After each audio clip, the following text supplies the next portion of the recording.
This conference will now be recorded. We have Amanda on. Okay, so I'd like to call the meeting to order. This meeting of the Davenport Public Library Board of Trustees on Tuesday, August 20th, 2019. And we have, since we are on the phone here with Amanda Motto, would also mention for her benefit that present from the board here are Craig Cooper, Sylvia Roba, Judy Lance, and myself as far as trustees. And Amy is here and some of the other staff. And also Laura Dennis from the Friends of the Library. So to our agenda. First item on the agenda is the consent agenda. I have a motion to approve the consent agenda. Motion to approve the consent agenda. Thank you, Sylvia. Is there a second? Second. Thank you, Judy. I have a motion and a second to approve the consent agenda. Is there any discussion? Hearing none. All in favor of the motion to approve the consent agenda, please signify by saying aye. Aye. Aye. Thank you. Anyone opposed? Okay. For Amanda's benefit, mention that Maggie Motto and Matt Casillas have also joined us. Steve, the video's working for this one. Pardon Thank me? you. The video's working for this one. Oh, hi. Oh, okay. Hi. I appreciate it though. Yeah, it's great when it works. Okay. Next item on the agenda is public with comment. Seeing and hearing. Reports and communication. Great. Laura, do you have anything to share? Couple quick updates. We officially ratified our new investment policy statement at our last meeting. So that has been actually, it took about a year just because of committee challenges and scheduling challenges, but we're excited to move forward with one consolidated document. Certainly in my role as an investment professional, I'm happy to have this process behind us. We'll be looking perhaps to RFP later this year. The next role in terms of board governance that we're working on is reviewing and updating and perhaps amending our Friends bylaws, because right now they seem a little bit outdated and there are sections that are no longer applicable or don't reflect the way that we are doing business currently. So we're eager to have that go through committee now and then bring that back to the Friends board for some conversation and then ultimately ratification. Moving along on the capital campaign, Amy and I had a very nice meeting with Wells Fargo a week and a half ago, and getting some indication that we're going to get some support there. Of course, it's lean times at Wells Fargo because we're paying $1 billion fine, as everyone is, I'm sure, aware. But it looks like there is going to be some support, so we're happy to do that. And it looks like it's going to be a multi-year pledge. We've also had some success with some other asks and certainly have people on the ground out making those asks. What else? We talked about programming and improving the funds last meeting. Okay. Quick update from me, thank you. And I'm not going to stay, so. Okay. Thanks for coming. I've got meetings all afternoon, so excuse me. Okay, committee reports.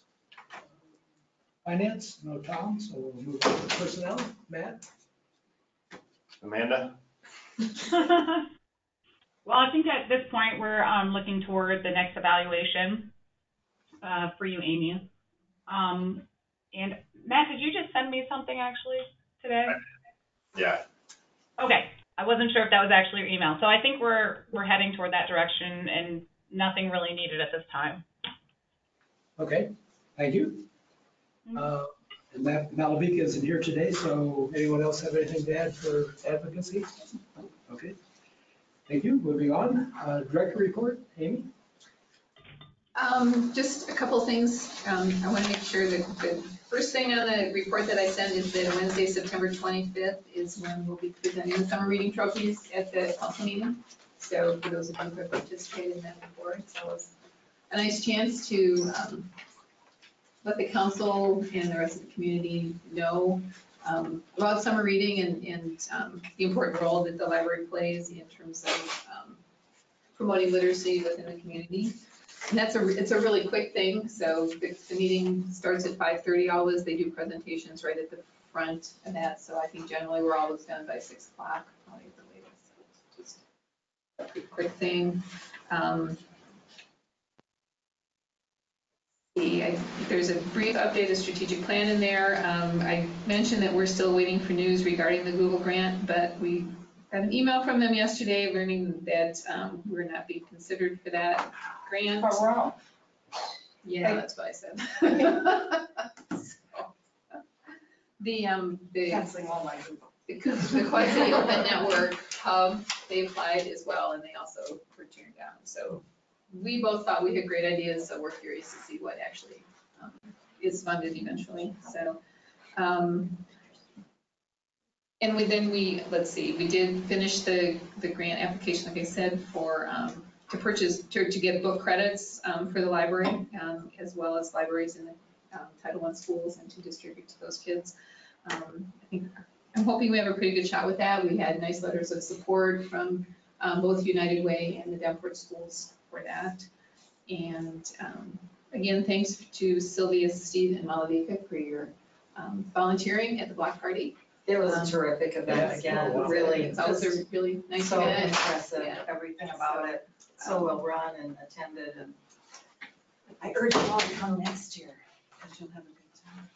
I think that's it, unless anybody has any other questions. Not a question, but I wanted to introduce Jason. Oh, yes. Sorry. So Jason Orr is our new IT supervisor.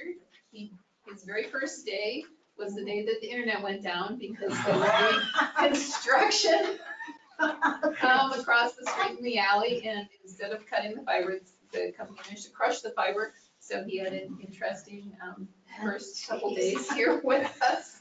So, and I don't know if you want to share anything about your background with the board?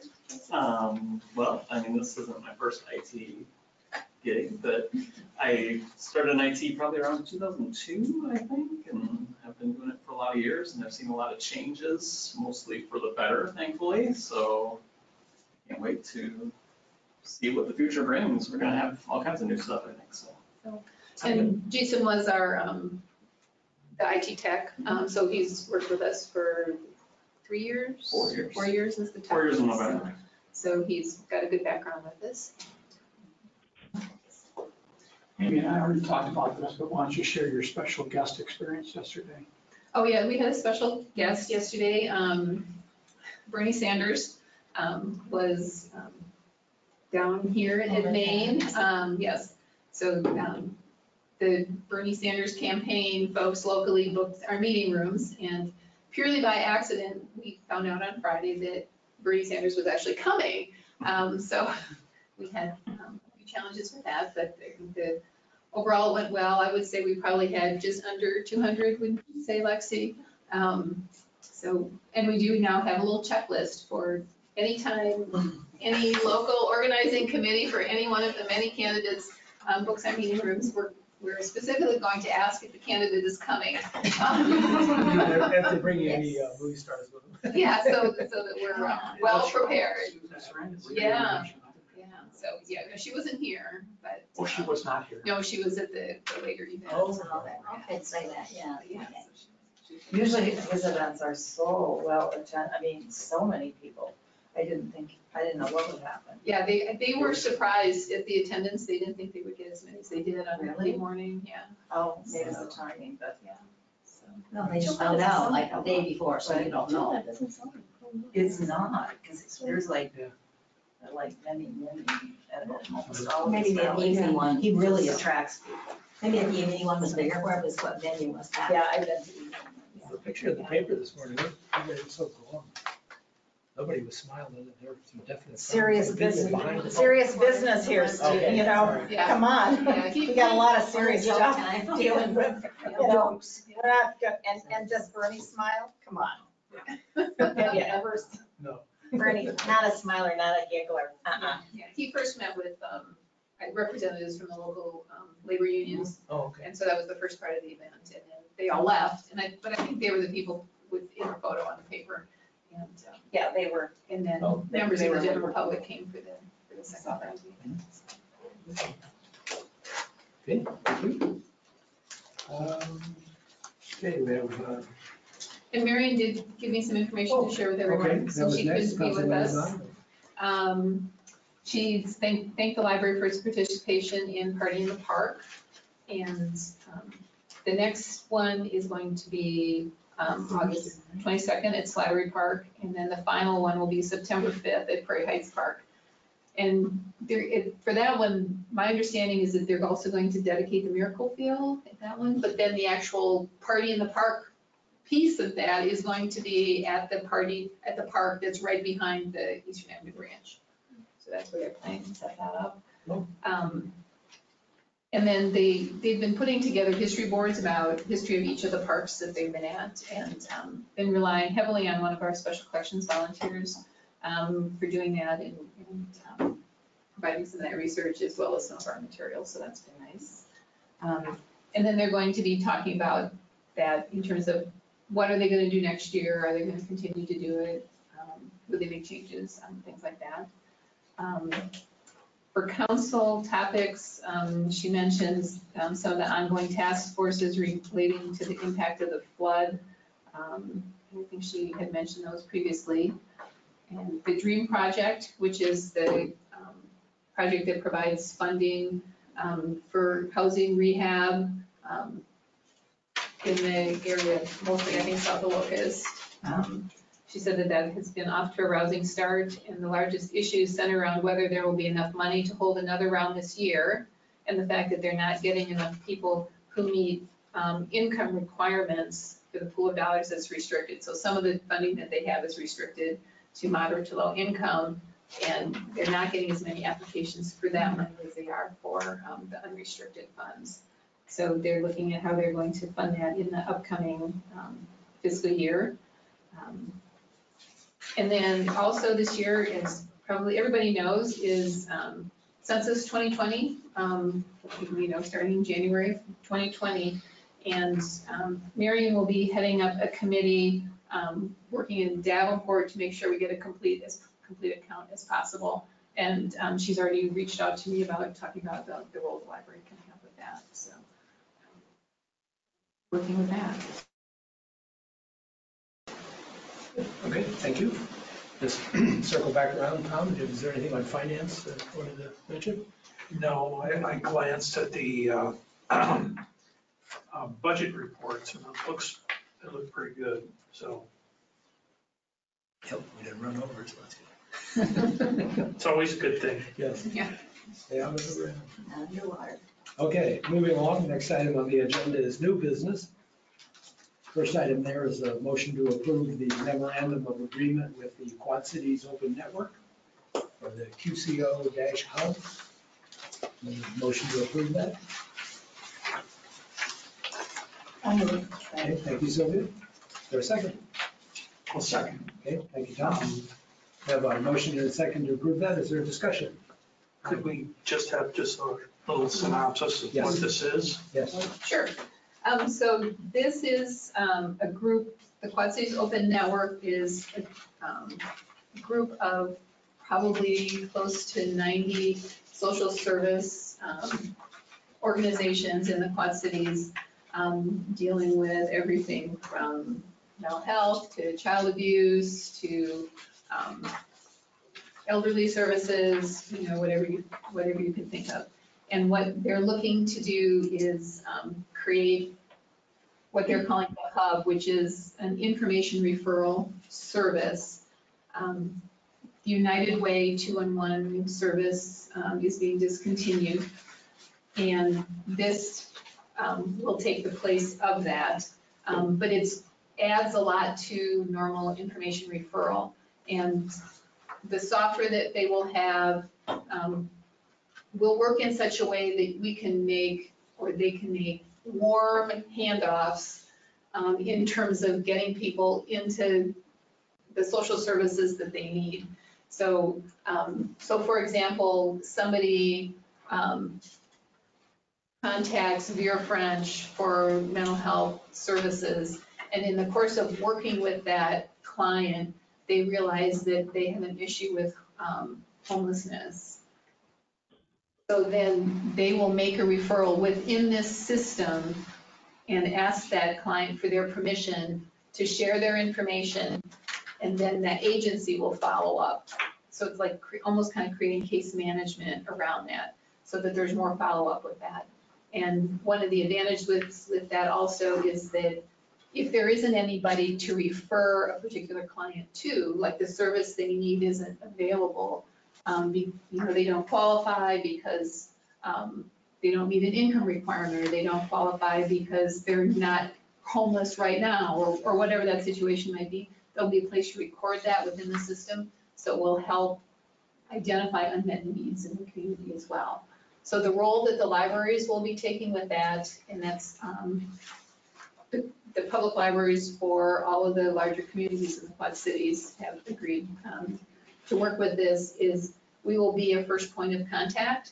So there'll be a phone number publicized. We're not quite sure exactly how that will work. If we'll just say, call your public library, or if we'll publish one number, and then that will roll to and be forwarded to the various public libraries. We're not quite sure how we'll do that, but again, we get so many people who call us or walk in the door looking for assistance in terms of housing or food or whatever that might be, that we can, again, with that client's permission, we can either enter their information in to the software program and with the service that they're looking for, and someone will follow up with them. Or if they want to make their own contacts, we can simply share the information with them and say, here are 2 agencies that you can call, and here's their contact information.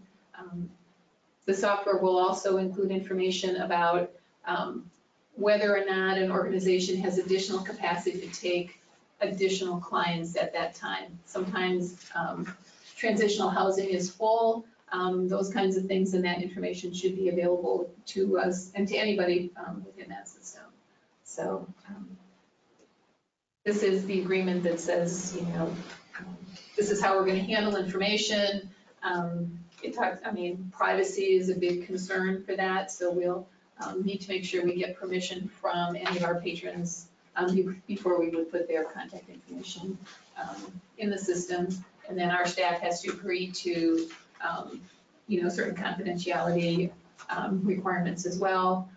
I don't think they're overly burdensome, and I don't think our staff will have trouble with that because we already treat all of our patron interactions confidential. But we won't have any access to any sort of confidential, client information either. So. How does what's the organization chart, because the University of Kansas is involved? The University of Kansas, they have created the software. Okay. So that's how the hub is working with them. So this is software that they've developed for this purpose, though it hasn't been used for as wide an information referral service as what we're envisioning. I think it was designed initially for working with children's services specifically. So they're excited to work with us and kind of develop that a little further. The actual Quad Cities Open Network, is that do they have an office around here, or is that Right now, they are not an incorporated entity. They're working on their incorporation. It has simply functioned for a couple of years as simply an informal network with a steering committee. But now working with the hub, they are, upon advice of their of council, they're moving forward to formalize the organization more. Right now, Alternatives in Moline is the fiscal agent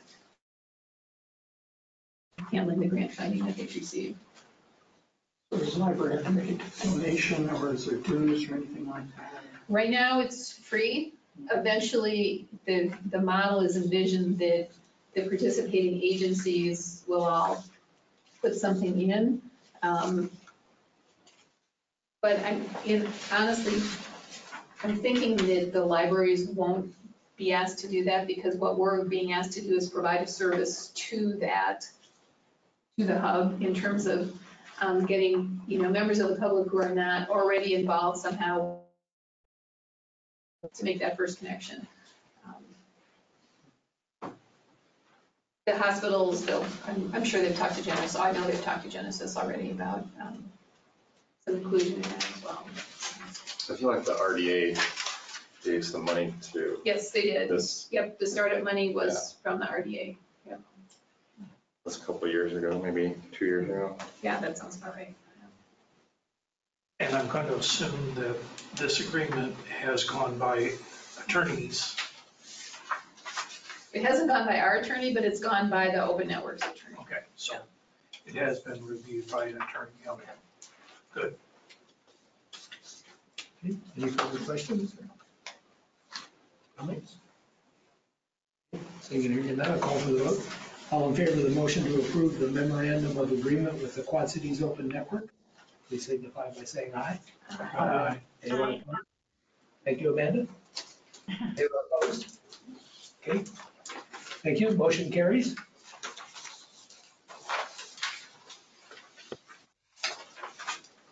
Next item on the agenda is a motion to approve the library fiscal year 2021 business plan. We have a motion to approve the business plan. So moved. Thank you, Tom. Is there a second? Second. Okay, thank you, Maggie. Is that you? Thank you. Okay, we have a motion and a second to approve the fiscal year 2021 business plan. Is there any discussion or question? I was wondering, I think we talked about this a little bit, about the dip in the material circulation and what you think that might be about. I think that is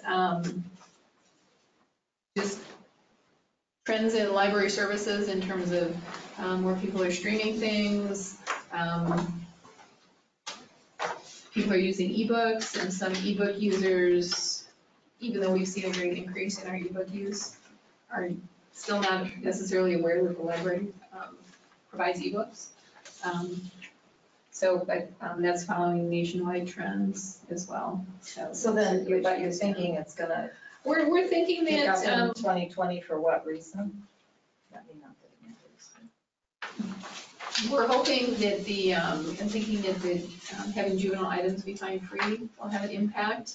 And also outreach, the additions that we're doing in terms of outreach, because once we have the vehicle, we'll be able to provide more materials as we go on outreach visits and have more deposit collections places, and that will impact our service. Are there any things that you think we need to be doing to help educate people about some of the ways they can access the library that they may not be doing right now?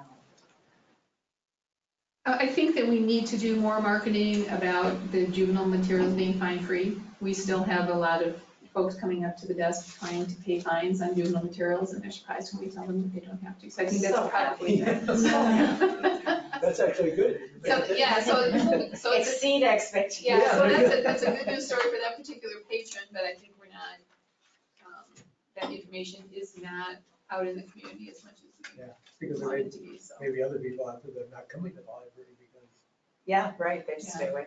Yeah, so- I am surprised always by the number of people who don't know you can get ebooks here. Right. I'm like, what? But they've never heard of it.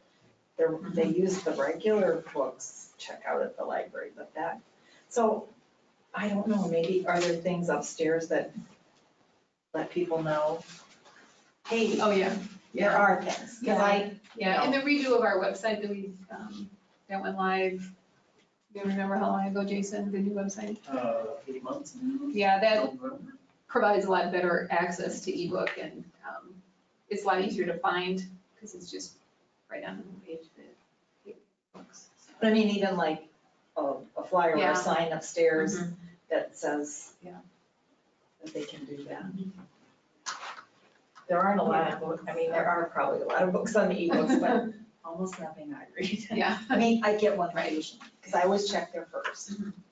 And those materials they're in their library catalog as well, so if somebody's searching for a specific title, it should show them if there's any book available as well.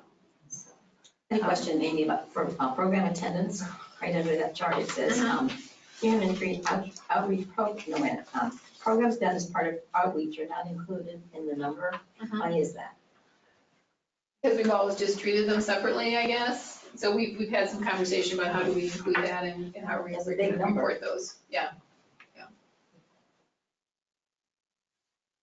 Your computer use is up. Do you have any way of knowing if they're reading books when they're on a computer? No, we don't have any way of knowing what anybody's doing when they're on No. the computer. Yeah, By design. yeah. So, Right. yeah, well, and I was surprised that it was up, in all honesty. I thought it would continue to go down. I mean, our high point was at like 99,900 uses. So it has dropped. I was surprised to see the increase because more and more people are bringing their own device. And you can get email on your phone now, and, which a lot of our earlier users were, they were using the computers for those kinds of things. But we saw an increase here at Maine and also at Fairmont. At Fairmont, I'm 99.9% sure it's all the use we have from juveniles who are using the computers, after school, during the summer, playing robots. Yes. Yes, absolutely. So, but the usage is also up here at Maine. And some of that is likely due to the fact that we have increased accessibility because we extended hours now. So that's had an impact. But the Wi-Fi use, last year we had about 76,000 uses recorded of the Wi-Fi or sessions. And so this year was 141,000. So that shows you the increase in that. So the day that we lost our internet, it was interesting. The library didn't look that visibly busy, but all of a sudden from somewhere came all of these people who left because we no longer had any internet capability. So there were clearly a lot of people. Mass exodus. Mass migration. Yeah. Well, maybe you could have on the email that you send out when your library books are due, when you've already, checked it out the second time, maybe you can say, you can get this book out, you can get an ebook to finish yours. If it's available, it's, Well, it's a good job of promoting your space being available. It's going up. in the meeting rooms. Yeah. Yeah.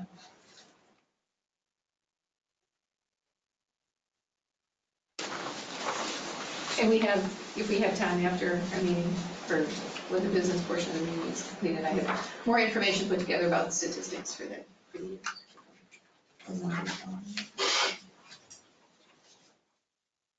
Okay, so assuming it's approved, where does the business plan go from here?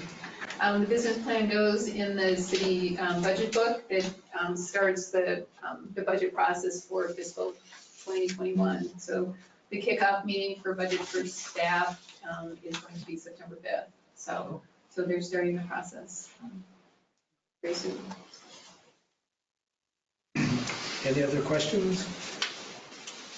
Amanda, any questions? Nope. Okay, thank you. Okay, I'll call for the vote. All those in favor of the motion to approve the library fiscal year 2021 business plans, please signify by saying aye. Aye. Thank you. Anyone opposed? Okay, motion carries. Thank you.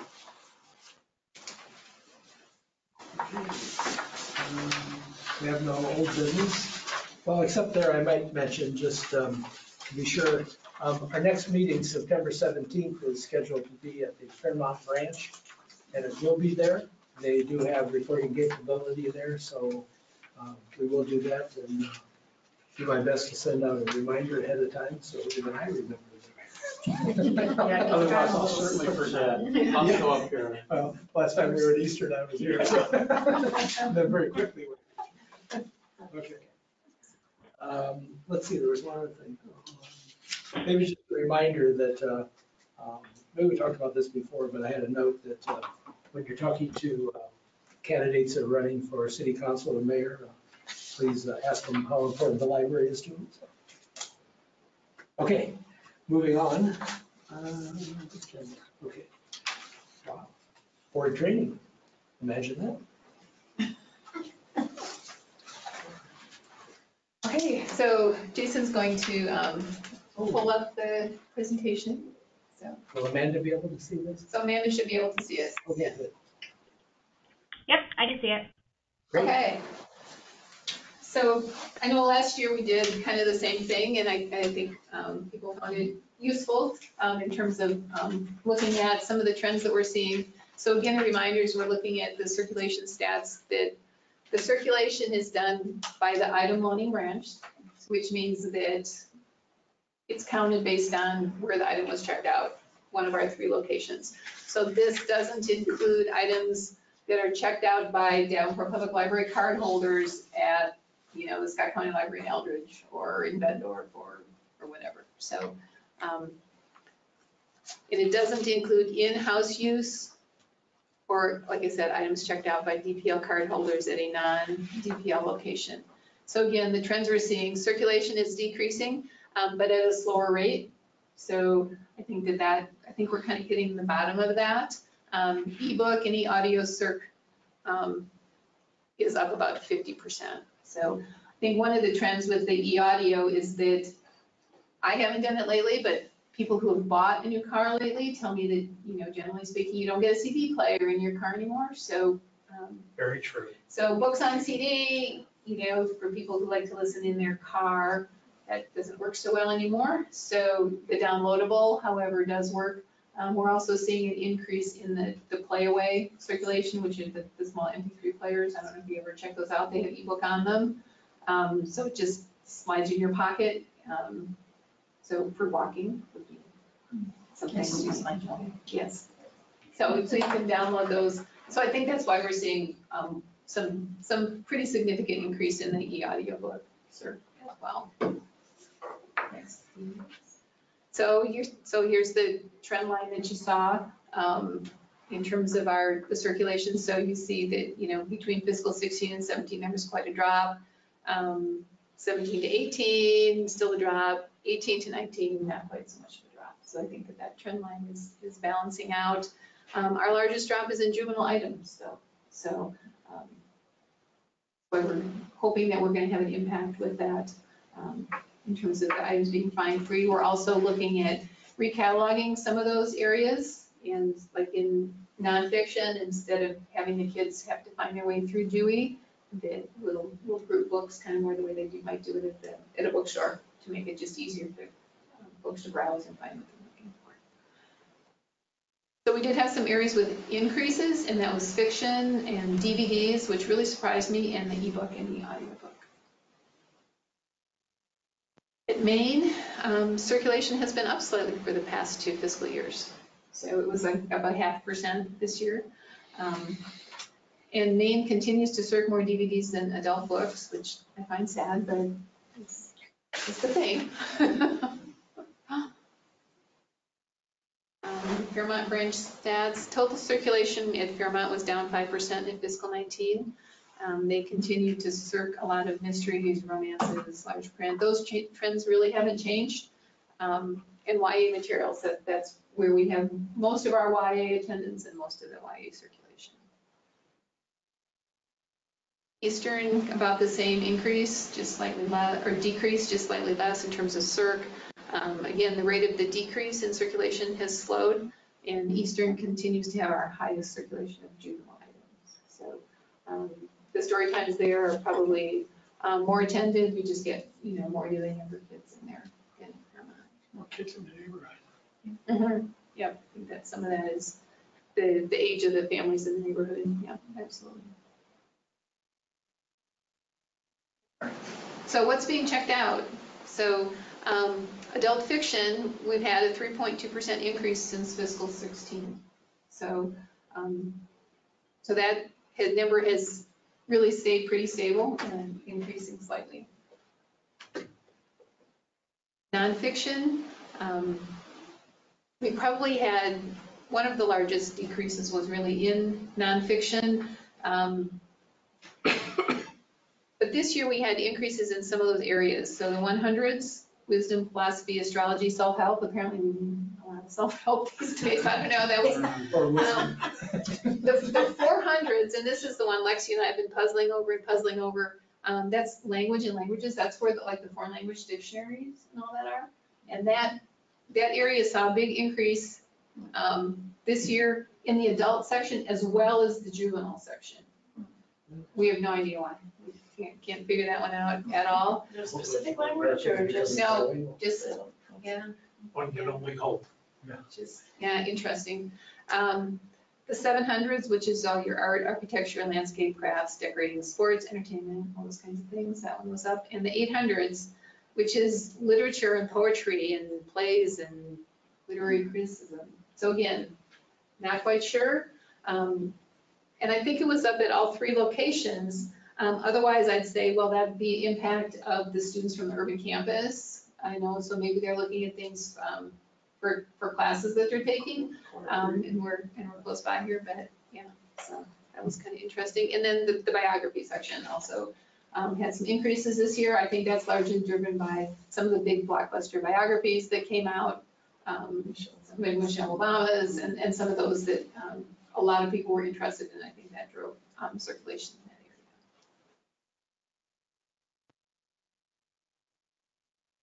that area. DVDs, so you'll see experiencing and then an increase this year. So 6,000 more DVDs checked out this year than last year. I was surprised by that. I don't know. We have a reason why, in all honesty. But you want to speculate? Netflix price one. Yeah, it could be that Netflix price went up. I did see an article in the media somewhere that some people are kind of getting over the streaming, or, you know, they start to look at their credit card statements and they're seeing 5 or 6 streaming services, and now they're cutting it down. That market has gotten so splintered. So perhaps people are saying, well, you know what, I'm going to give up on this particular streaming service and I'll check those items out from the library instead, and I'll keep this other one. So yeah, I don't know. So it's kind of interesting. All the content's kind of overwhelming. I mean, there's so much, and you can't. Yeah. So maybe they're just simplifying. Yeah, that could be as well. So. Music CDs, so we've seen quite an increase or decrease in circulation with the music CDs.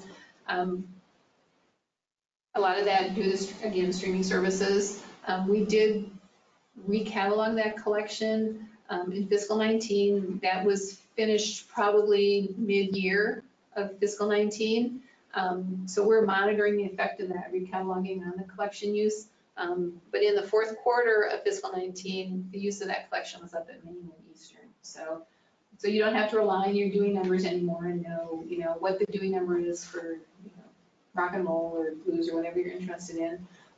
It's much easier to just, you know, browse through like you'd do it in a music store, bookstore, and find the items you're interested in. So we're hoping, we're speculating, perhaps that was one of the reasons why we've had a positive effect on circulation here. So the public computer use. So this shows again the number of sessions increasing this year. So I'm not completely sure, you know, but to ascribe that to here at Maine, like you said, I know in Fairmont it's probably almost exclusively due to the teen use there. But a lot of our patrons don't have internet at home. They may have a phone provided to them through various social service and government assistance programs, but those are pretty limited in terms of the amount of data that you get, things like that. And then also, there are some things you simply can't do on a phone. So if you're really applying for a job, you're doing some of those other kinds of things, I think people find it a lot easier to do that, not necessarily on their phone, but actually using the computer. Would that increase necessarily possibly be tied to the fact that Maine, that all our hours being open longer? I'm sure that's There's more usage by community college students, possibly driving that, I don't know. Yeah. I think the increase in hours certainly has helped. I would say for sure. So whether it's the community college students using the building or somebody else, I think that the increase in hours certainly has something to do with it. The gate count, so this is the total, so that's taken by the security gates that you go by at each location. So remember that at the branches, those gates they don't catch people who are just going to the meeting rooms. So, so that said, we're not, so a lot of the increase that we're seeing in programming, if those folks go to the program in the meeting room and then they leave without going into the library proper, we're not able to count that in terms of our gate count because the sensors are not there. So the gate count at Maine increased in fiscal 18 and 19, again, no doubt due to the increase in hours, we're just simply open more. Youth program attendance is going up. So we're offering more programs and then the staff is evaluating those programs, and if something's not working, they're making sure that we don't keep doing that and they try something else. What the kids are interested in changes so often, I don't know how they keep up with it, in all honesty, but they seem to do a good job with that. Yeah, my daughter took coding this summer. Did she like it? Yeah, she loved it. Great. It was great. I think we had a request for more advanced coding, and so I'm not sure if we had staff members who can teach more advanced coding, but I think they'll work on it. Team program attendance is really way up, and some of that was driven by the fact that we had a lot of teens at that particular program. I can't remember what the other large team program was. Do you remember, Lexi, from last year? There was another one that was really big. We had about 300 at. So that has had an impact. Again, the neighborhood around the Eastern Avenue branch, those kids are starting to get a little bit older, so we're starting to get some good team program attendance at Eastern. 5 years ago, we couldn't get a teen to attend a program there at all, so. You're talking about programming, coding? Mm-hmm. Okay. Is that something that is at all tieable to what the school district's trying to do in terms of their STEM classes? I know the school district, I think at one point was doing something in regards to computer programming, coding. Just, you know, I would think that would be possibly tied to that, or maybe a lead-in or something Yeah. to that. Yeah, I'm not sure what age group they started that with. Okay. Yeah, I don't know. I think that the Girls Who Code program is for younger girls, right? My daughter's 10, Yeah. so yeah. So, but yeah, we can certainly check with them and see if we can tie in with that. And adult program attendance, so we're getting an increase in attendance as we're doing more programs. But again, I think we're doing better in terms of the average attendance of programs. So an average attendance of 13 at adult programs, I think is pretty good, because we include all of the book clubs in with that, and most of the book clubs don't even have 13 members. I mean, that type of program is something that's really more conducive to, like 8, 9 people, so those tend to be small group discussions. So they think the fact that we're averaging 13 is pretty good. So they just signed up to use the small meeting room on there, the book club people? No, so the book clubs are library sponsored, so they're library programs, yeah. Okay, but they don't count. They're considered, we're statistics, but what I was saying was that they're usually, attendance is 13. Those that the rest of the programs are probably getting more attendance than the average 13, because the book clubs get generally a smaller attendance.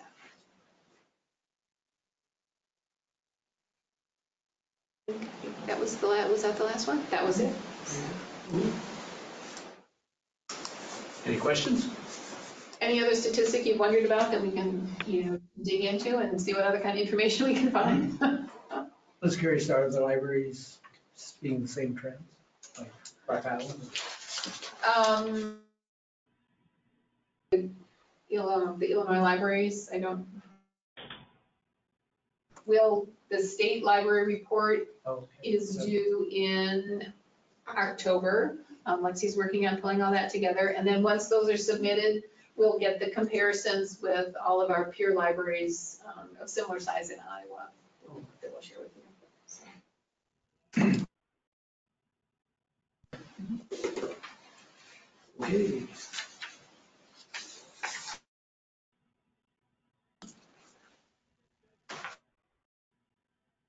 Amanda, on anything? No? Okay. Okay, well, if there's nothing else to come before this forum, I'll accept the motion to adjourn. Somehow, So moved. Second. Thank you, Ray. Motion and second to adjourn. All those in favor, please signify by saying aye. Aye. Anyone opposed? Okay, thank you. Motion carries. We are adjourned.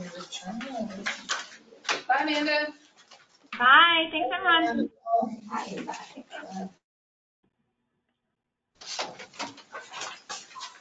Do you have any particular connections at MediaCom?